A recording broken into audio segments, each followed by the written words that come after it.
Njoman nakho ukudla kwakho mina sangicela ukuhamba baba ngoba sengiyakhumbula ukuthi khona ama-client angilindile. Awu. Bengithi sewenza ingane nje. Baba sangivele ngasutha. Usale kahle.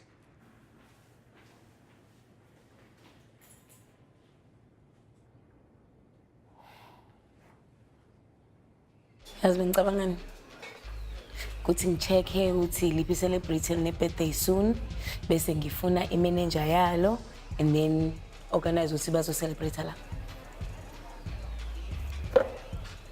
Ma.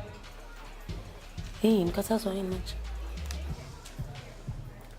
Uma Mlambo yazi lokho eyifakile idladla zakhe kunjomani. Sefuna ngisho ukumnika ingane ke manje. Kimenze njani impela? Mina wangifundisa ukuthi umuntu umdlala ngomqondo. Tshela uNkonzo uzofuna ingane nawe. Angiyifuni nje mina ingane. Ngidala ngingathola ingane. Angithi na kwazi lokho. Uzolo kazi uzuyifuna. Uma ngingasakhulelwa?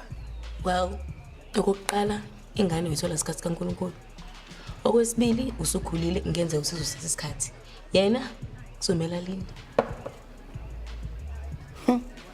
Azwakhohlakala umqondo wakho mntanami. Kaze ngayithanda leyo nto ngoba manje ngiyabona ukuthi ingane yami ngempela le. Ngifundiswe uwe. Kufanele utrick umondli ke. Ngalama trick kodwa ngitricka ngawo njomani. Uzomtricka ke mthile itrickekele nje. Uyazi thina yami opinion ungitshelele yena ukuthi aphume ezindabeni zomzu wami. Aphume nje endabeni zala ekhaya. Thiwa i casket yakho